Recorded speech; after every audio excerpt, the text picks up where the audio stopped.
Oke, selamat malam rekan-rekan semua. Kita akan mulai persiapan kita pada malam hari ini. Semua udah lengkap, saya cek, dan sebelum memulainya, mari kita bersatu dalam doa. Kami bersyukur Tuhan, malam hari ini kami boleh hadir untuk bersama-sama mempersiapkan diri kami untuk mengajar di minggu pertama dan kedua bulan Agustus nanti. Berkati ya Tuhan, jalannya persiapan ini dari awal hingga selesai. Dalam nama Tuhan Yesus Kristus, kami berdoa. Amin. Oke, baik rekan-rekan, minggu pertama untuk kita punya ini apa namanya? Nah, ini. Tepatnya tanggal 3 Agustus, di mana itu juga ada perayaan HUT GKI Curug. Kita temanya adalah berharap dan berjuang. Ya. Berharap dan berjuang, bacaannya dari 2 Raja-Raja 4 ayat 1 sampai dengan 7. Saya sudah menyiapkan versi scan dalam TB2. Barangkali ada satu orang yang mau membacakannya. Ada yang bersedia rekan-rekan? Satu orang.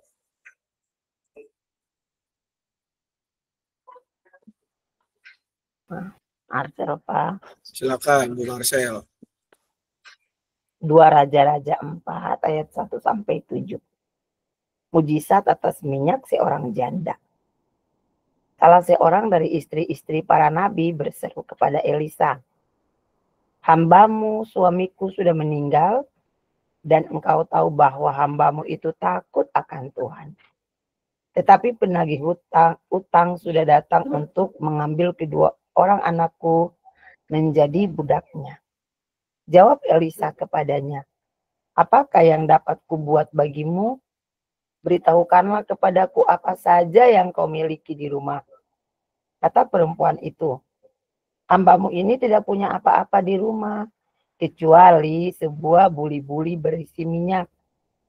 Lalu Elisa berkata, "Pergilah, pinjamlah bejana-bejana dari luar, dari semua tetanggamu, bejana-bejana kosong, tetapi jangan sedikit. Kemudian masuklah, sesudah engkau dan anak-anakmu masuk, tuanglah minyak ke dalam semua bejana itu dan angkatlah bejana yang sudah penuh." Perempuan itu pergi darinya. Ia menutup pintu sesudah ia dan anak-anaknya masuk. Anak-anaknya membawa bejana-bejana ke dekatnya, sementara ia terus menuang. Ketika bejana-bejana itu sudah penuh, perempuan itu berkata kepada anaknya, "Bawalah kepadaku sebuah bejana lagi." Tetapi jawabnya kepada ibunya, "Tidak ada lagi bejana." Lalu minyak itu pun berhenti mengalir. Ayat yang ke-7, kemudian perempuan itu pergi memberitahukannya kepada abdi Allah. Abdi ini berkata, "Pergilah, juallah minyak itu, bayarlah utangmu. Engkau serta anak-anakmu dapat hidup dari kelebihannya." Demikianlah firman Tuhan di malam ini. Terima kasih, Bu Marcel. Baik, rekan-rekan semua, kalau kita lihat bacaan ini konteksnya sudah bergeser ya dari Elia menjadi Elisa. Nah, bacaan ini menjadi momen di mana pada saat itu sudah dilakukan apa ya, seperti sertijab lah dari Elia ke Elisa. Di mana pada saat itu Elisa sudah menjadi pelayan. Nah, di dalam bagian ini, rekan-rekan semua, pada saat itu ada sebuah kondisi yang dihadapi, di mana ada salah seorang istri dari salah satu nabi itu menemui Elisa karena dia menghadapi berbagai masalah, khususnya masalah ekonomi. Ya. Dan pada zaman itu, rekan-rekan semua, kalau kita lihat kenapa di sini akhirnya suamiku sudah meninggal dan kau tahu bahwa hambamu takut Tuhan, penagih utang sudah datang, karena pada zaman itu rekan-rekan perempuan itu nggak boleh kerja. Ya. Jadi kondisi ini membuat istri para nabi, salah satu istri dari para nabi ini, akhirnya dia nggak punya pemasukan sama sekali. Dan dia nggak bisa bekerja dan nggak boleh bekerja karena dia seorang perempuan. Itu merupakan sebuah hal yang terjadi di dalam kehidupan bangsa Israel zaman itu. Perempuan nggak boleh bekerja. Ya. Anak-anaknya terancam dijadikan budak sebagai ganti untuk membayar utang itu. Dan zaman itu ini sesuatu yang biasa. Nah, oleh karena itu ketika sang istri daripada sang janda dari seorang nabi ini berseru kepada Elisa, dia memberikan bantuannya. Apa yang bisa saya lakukan untuk menolong kamu? Ya. Dia cuma punya sedikit minyak. Nah, oleh karenanya Elisa memberikan instruksi, kumpulin semua minyaknya, anaknya masuk ke rumah, menutup pintu, dan semua tempat minyak itu mereka harus kumpulin. Bukan Elisa yang melakukan keajaiban di sini, tetapi ini adalah cara Tuhan memelihara kehidupan daripada keluarga para hambanya. Satu bejana besar itu bisa menampung sekitar 10-20 liter. Dan kalau minyak itu dijual, maka uangnya itu cukup banyak. Kemungkinan hasil penjualan itu berlebih daripada jumlah utangnya. Sehingga si nabi itu bisa melunasi hutang dan memenuhi kebutuhan hidup serta anak-anaknya tanpa satu. Nah, satu hal yang menarik di sini rekan-rekan adalah bahwa Elisa tidak hanya sekedar memberi jawaban atas permohonan, tapi juga melibatkan sang janda dan anak-anak itu di dalam upaya agar mereka tidak lagi jatuh ke dalam permasalahan. Inilah yang kelak kemudian dikenal sebagai diakonia konstruktif, di mana orang tidak hanya ditolong diselesaikan masalahnya, tapi juga ditolong untuk supaya tidak jatuh lagi ke dalam masalah yang sama. Ada proses pemulihan di sana. Apa yang mau kita ajarkan kepada anak-anak melalui materi ini? Kita mau mengingatkan kepada anak-anak untuk tetap berharap dan berjuang. Kalau kita lihat di dalam kisah Alkitab tadi, Bapak Ibu Saudara-saudari, rekan-rekan semua, ada harapan yang besar daripada istri, daripada atau janda daripada nabi itu untuk bisa Elisa melakukan sesuatu. Tapi Elisa juga tetap mengajak mereka untuk bekerja. Jadi tidak hanya sekedar berharap secara pasif, tapi juga diajak untuk bekerja. Mereka diajak untuk bekerja, untuk aktif terlibat di dalam karya yang Tuhan. Dan melalui materi ini kita mengajarkan kepada anak bahwa iman dan tindakan itu saling melengkapi. Iman dan tindakan menjadi bukti nyata atas kuasa dan kasih Allah yang hidup di dalam keseharian setiap umatnya. Kita tidak bisa hanya berdoa tanpa berusaha atau bahkan berusaha tanpa berdoa. Dua-duanya harus ada. Harus ada pengharapan, harus ada juga keberserahan kepada Tuhan. Oleh karena itu, ini yang dinyatakan dalam ayat hafalan untuk semua kelas diambil dari Amsal 23 ayat 18. Amsal 23 ayat 18 yang berbunyi demikian, karena masa depan akan ada dan harapanmu tidak akan hilang.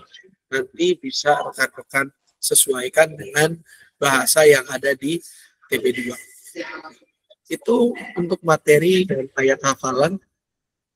Juga ada lagu pendukung untuk minggu pertama, tanggal 3 Agustus. Juga perlu diingat rekan-rekan, ini ada perayaan HUT GKI Curug di sana. Bisa ditambahkan tekanannya untuk kita. Dalam rangka kita berharap dan juga terus berjuang, kita juga harus terus berusaha dan berjuang untuk berpartisipasi dalam kegiatan pelayanan di jemaat kita. Itu barangkali ada yang mau memberikan tanggapan atau pertanyaan, dipersilakan.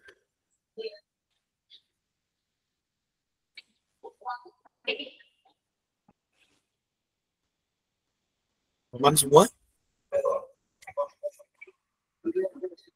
Ayat hafalan tadi tolong diulang.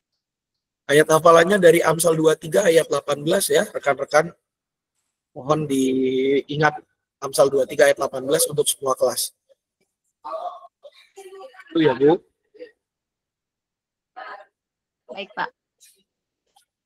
Oke, untuk aktivitasnya rekan-rekan semua, ini kita mulai daripada kelas kecil dulu. Kelas kecil aktivitasnya adalah ini, ya,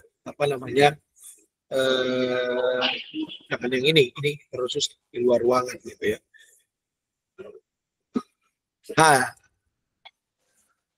kalau buat kelas Daniel sampai dengan Daud, gitu ya.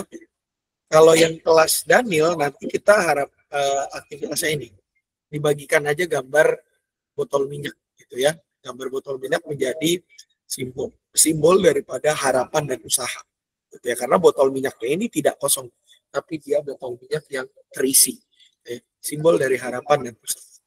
Ini untuk kelas Daniel. Nah, untuk kelas Daud sampai Esther sampai Daud, aktivitasnya ini checklist, gitu ya, harapan dan usaha, ya, tanda tangannya anak dan orang tua, gitu ya. Minggu depannya dikumpul. Ini untuk yang kelas Daud, kelas Esther sampai Daud. Nah, untuk Yehezkiel sampai dengan Musa, aktivitasnya ini, ya, bejana kosong dituliskan harapan-harapan khusus untuk yang Yehes sampai dengan Musa. Untuk aktivitas rekan-rekan, apakah ada pertanyaan atau tanggapan? Ada 3 nih aktivitas yang minggu ini.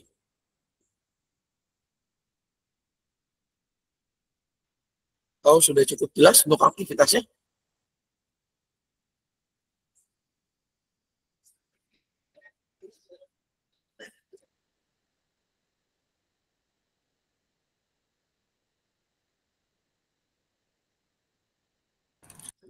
Oke, kalau tidak ada tanggapan berarti saya anggap cukup jelas. Diingat lagi, Yehezkiel Musa aktivitasnya ini, nanti di bejananya itu dituliskan harapan dan belakangnya tindakan nyata. Esther Daud, checklist harapan dan usaha. Ya, Bu? Pak Sam, kalau yang Ya. di kelas Esther itu bisa nggak aktivitasnya sama dengan di kelas Daniel, Pak? Tapi mungkin tambahannya diwarnain aja, Pak. Mau disamain? Ya, mungkin diwarnain ya, Pak. Jadi gambarnya dikasihnya tidak pakai warna, nanti diwarnain aja di kelas. Boleh, Bu. Boleh. Oke. Kasih, Pak. Siap, sama-sama. Berarti gini, kita ubah formasinya. Daniel dan Esther aktivitasnya ini, cuman bedanya yang Daniel sudah diwarnai, kalau yang Esther itu akan diwarnai oleh anak-anak. Aktivitas checklist kita nggak pakai. Kelas Daud, Yehes, Musa, itu aktivitasnya yang ini semua. Jadi kelas Daud juga belajar menulis, gitu ya, harapan, apa yang mereka harapkan dari Tuhan. Lalu di sisi lainnya adalah apa yang akan mereka lakukan. Gimana kalau gitu rekan-rekan? Oke kah? Oke, Pak. Ya. Pak. Ya, Bu, silakan.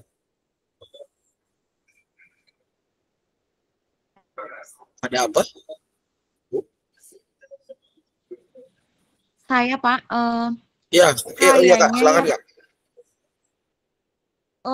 Di kelas Daud sih kayaknya lebih bagusnya tadi yang checklist sih, Pak.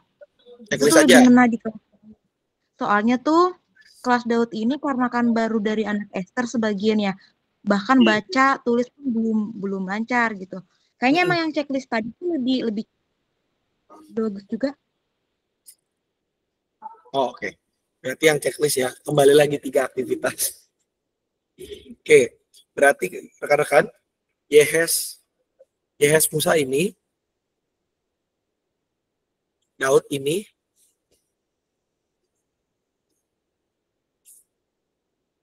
Daniel Esther ini ya.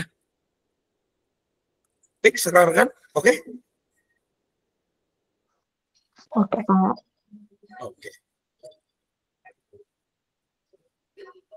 Kita lanjut ke minggu depannya dengan tema PHP pemberi harapan pasti, dari bahan dari 2 Raja-Raja ayat 8 sampai 17. Nah, ini kalau ini butuh 2 orang nih, ya. Enggak sih, 1 orang juga bisa sih. 1 orang aja deh. Butuh 1 orang sukarelawan atau sukarelawati. Saya udah siapin. Ada yang bersedia membacakan? 2 Raja-Raja 4 ayat 8 sampai 17. 1 orang? Boleh saya, Pak? Silakan Bu Mas Rina.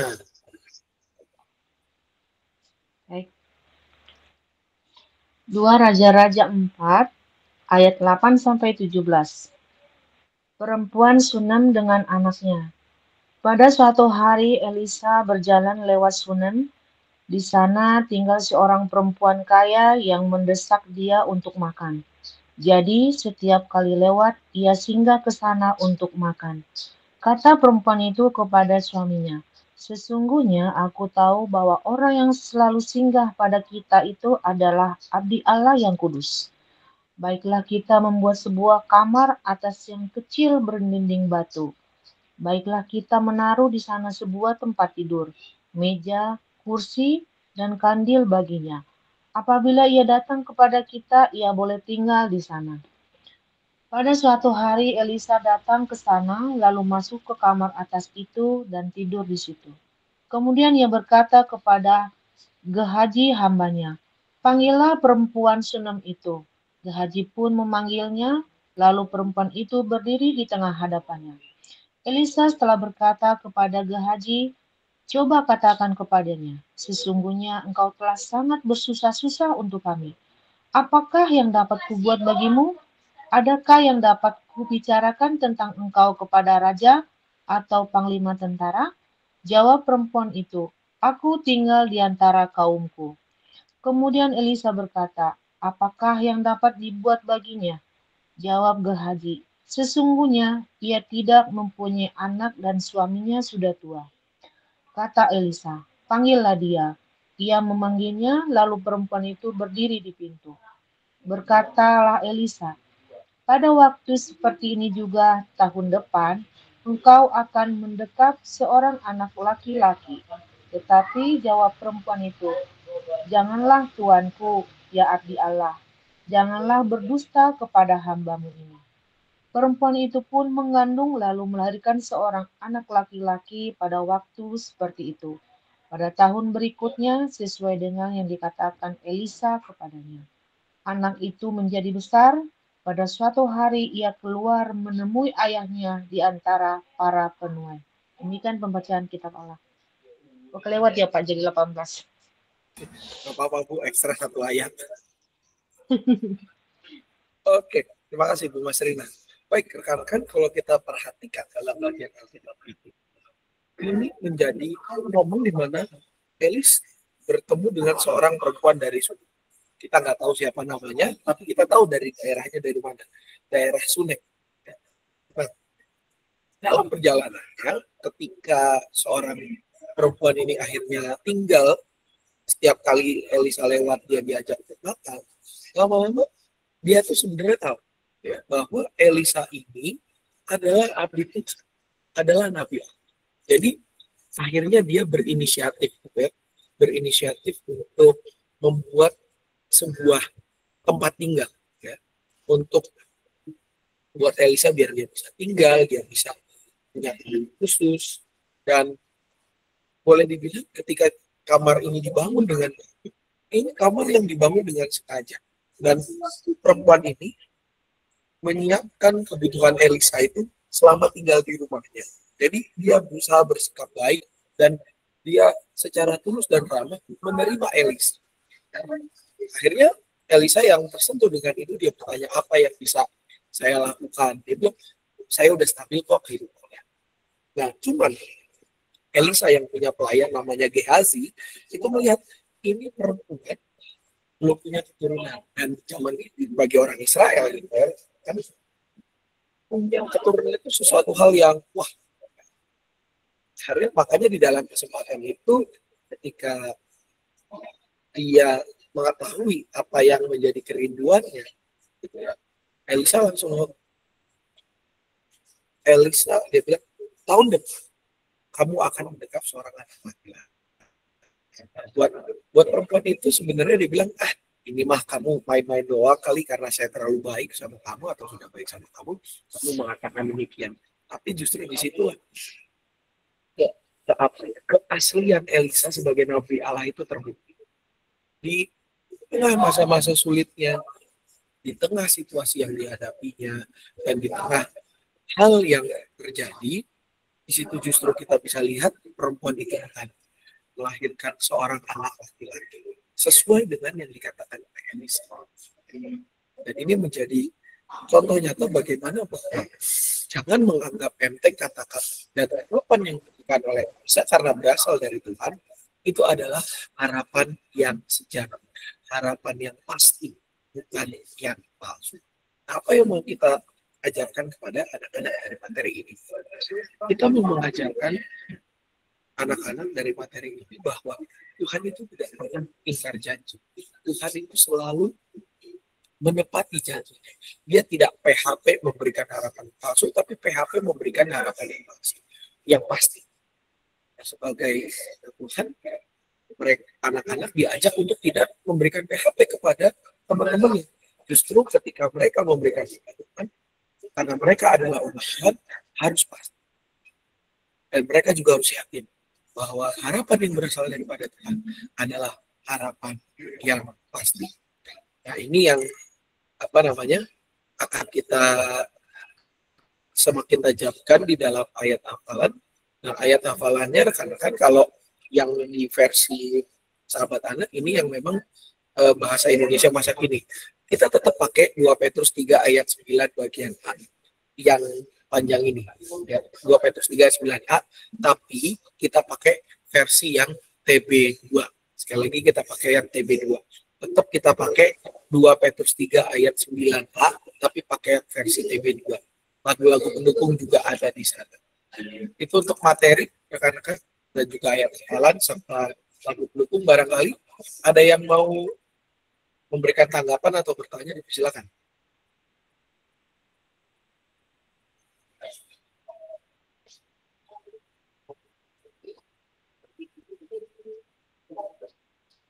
Atau pahami Bapak 2 Petrus 3 ayat berapa?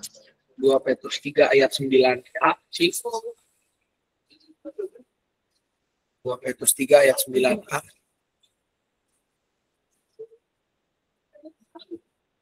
Oke, kita lanjut kepada aktivitas, rekan-rekan. Nah, aktivitasnya untuk kelas Daniel dan Esther, karena ini baik nih aktivitasnya.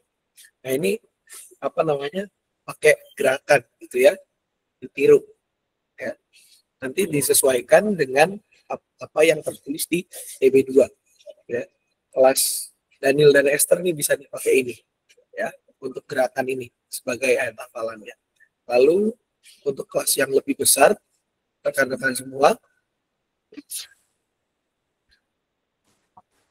ini untuk kelas, mungkin kelas Daud juga bisa ngikutin yang kelas Daniel Esther tadi. Ya, kelas Daud itu bisa ikut yang atas. Nah, Yehezkiel dan Musa yang ini. Ya. 3 hal yang aku syukuri hari ini, 3 hal yang bisa aku lakukan sebagai bentuk syukur. Ini yang Yehezkiel dan kelas Musa, kelas yang lebih besar. Ada pertanyaan atau tanggapan soal aktivitas?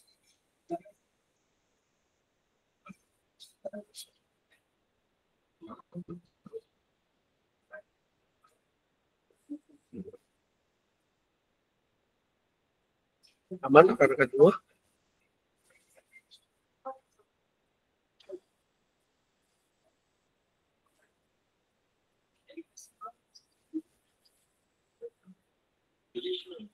Oke, kalau tidak ada respon berarti dianggap aman. Jangan lupa aktivitas kelas YS dan Musa yang ini. Lalu untuk Daniel sampai Daud yang ini. Ya, ayat hafalannya diajarkan dengan menggunakan kata. Oke. Kalau sudah tidak ada lagi pertanyaan, maka ini aktivitas kita selesai di sini. Persiapan kita selesai di sini, rekan-rekan, dan untuk persiapan berikutnya untuk minggu ketiga dan keempat bulan Agustus, kita akan persiapan di tanggal 9, ya, tanggal 9 Agustus itu untuk minggu ketiga, 4 dan 5. Jadi tanggal 9 Agustus kita akan persiapan untuk yang minggu ketiga, keempat, dan kelima bulan Agustus 2020. Itu aja dari saya. Apakah ada pengumuman dari rekan-rekan sekolah minggu lain? Pak Sam, Ya, silakan Bu. ini kemarin saya ngambil ya untuk materi bahan kelas Musa. Kemarin saya ngambil di meja, asal ngambil aja. Ternyata saya yang ngambilnya untuk kelas TK nih, mungkin ketuker kali ya. Jadi saya tidak ada bahan kelas Musa nih. Aktivitas yang mana lagi? Jadi ini yang saya pegang kelas TK. TK itu berarti kelas Ester ya. Mungkin teman-teman tuker aja siapa yang besok kelas Ester nanti tuker aja. Aku pegang kelas TK nih. Nah, itu bisa bertukar ya rekan-rekan supaya tidak terjadi kesalahan. Iya. Esther siapa ya? Besok ya saya tuker. Itu Mas Rina, Kak. Kalau Esther di aku bahannya ini kok Kak, sama kok Bu. Tidak ada yang ini. Mungkin cetaknya kali ya dari Mas Davidnya. Karena bahan di aku memang bahan yang buat Esther Bu. berarti minta cetak Mas David aja Bu. Iya sih. Lagi Bapak kan yang pas sama tuh lagi yang di Bu Esther yang kelas Daniel. Iya, saya minggu kedua kelas Daniel tuh. Saya belum ambil bahan loh. Saya belum ambil bahan. Saya kan hari ini di luar. Saya dapat Prateka dan TK. Itu kelas berapa? Oh, berarti Ibu Chris minta lagi aja ke David, Bu. Nanti itu taruh aja buat pasang. Oh, ya sudah. Nanti saya kasih ke TU aja Besok aku ya. WA-in ya. Selasa aku WA-in Mas David ya. Nanti Ibu tinggal ngambil di atas ya di TU ya. Ya. Nanti Ini aku saya WA-in kasih Pak TU David. aja. Saya kasih Iya, TU buat ya. pasang itu. Iya, itu buat pasang, Bu. Oke. Ya. Oke, thank you ya. Terima kasih. Terima kasih. Mohon maaf. Oke. Case close ya rekan-rekan. Oke, itu aja mungkin. Kalau sudah tidak ada lagi, jangan lupa untuk ditonton tayangan ulangnya di YouTube ya rekan-rekan, sambil kita menyusun draft. Karena sudah tidak ada lagi tambahan, kita akan tutup dengan doa.